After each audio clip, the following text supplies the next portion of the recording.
گزشتہ آیتوں میں غزوہ بدر کے اندر جو حالات اور واقعات تھے وہ اللہ نے بیان کیے تھے، اور پھر اس کے بعد اللہ رب العزت نے اپنے انعامات ذکر فرمائے، اور پھر اس کے بعد اللہ رب العزت نے صحابہ کرام کو کچھ ہدایت کیے کہ دیکھیے ان کے بغیر تم کامیابی نہیں حاصل کر سکتے، ان کا تذکرہ فرمایا۔ اب یہاں سے اللہ رب العزت ایک واقعے کی طرف اشارہ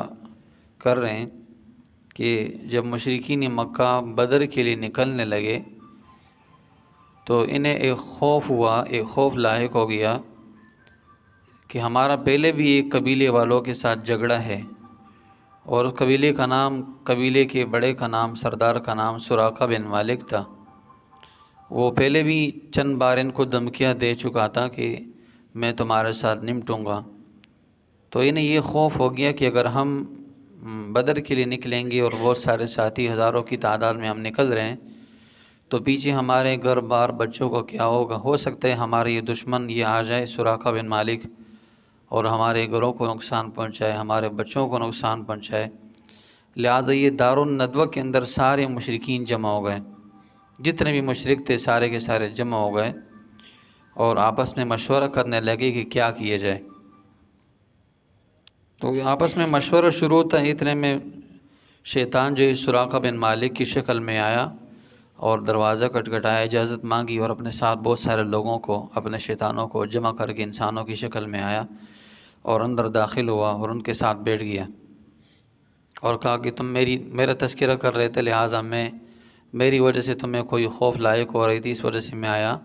تاکہ تمہاری خوف کو دور کیا جائے، اور میری طرف سے تمہیں بالکل اطمینان ہونا چاہیے، نہیں بالکل کوئی خوف نہ ہو،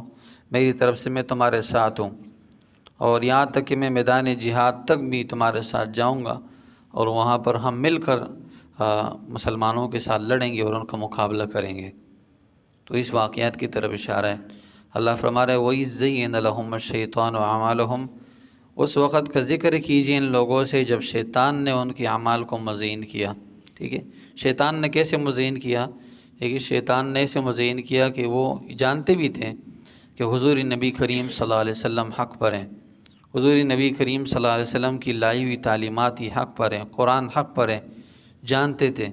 حضور نبی کریم صلی اللہ علیہ وسلم کی بہت سارے معجزات کو دیکھتے ہوئے وہ یہ جانتے تھے کہ یہ سچے پیغمبر ہیں، حقیقی پیغمبر ہیں، لیکن مانتے اس لیے نہیں تھے کہ یا تو سرداری کا خوف تھا یا مال کی لالچ تھی، ٹھیک ہے، یا کوئی اور لالچ تھی، یا یہ سمجھتے تھے کہ اگر ہم ایمان